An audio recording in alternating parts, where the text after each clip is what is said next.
Tere ilusat kolmapäeva! Te kuulate Raadio 2 ja mina olen Kärt Puum. Tänases köögikultuuris näitan teile retsepti, juhuks kui teil on tekkinud vastupandamatu isu küpsetada kooki, aga teil puuduvad igasugused mõõtenõud või köögikaal. Ja põhjus, miks meil tänase koogi küpsetamiseks ei lähe vaja köögikaalu, on see, et me kasutame mõõtenõuna hoopis seda jogurtitopsi. Ja ülejäänud koostisosad, mida selle koogi jaoks vajame, on siis veel 2 muna, õli, kohvi, küpsetuspulber, kakaopulber, jahu ja suhkur.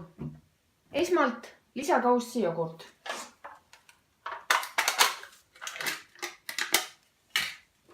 Seejärel kasuta siis sama topsi ülejäänud koostisosade mõõtmiseks. Ehk siis järgmiseks lisa jogurtile juurde topsitäis suhkrut. Ja seejärel topsitäis õli. Ja 2 muna. Ning vispelda kõik miksriga ühtlaseks. Kui segu on ühtlane, siis lisa 2 topsitäit jahu. Siis lisa 1 tops kakaopulbrit. Ning 2 teelusikatäit küpsetuspulbrit. Ja mikserda kõik ühtlaseks, kasutades miksri kõige aeglasemat kiirust.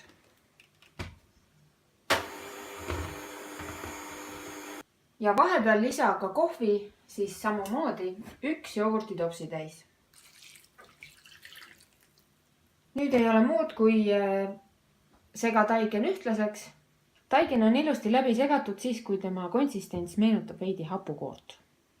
Pooderda koogivormi põhi küpsetuspaberiga.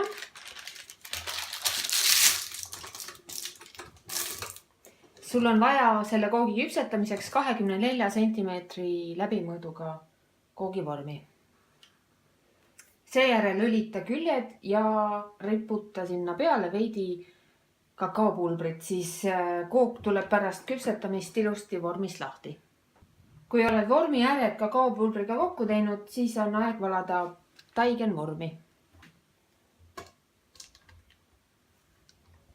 Silupind ühtlaseks ja seejärel küpseta kooki ahjus 180 kraadi juures 30–40 minutit.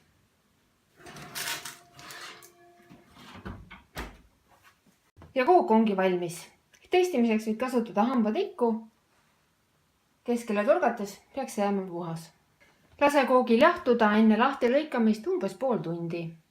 Head maiustamist!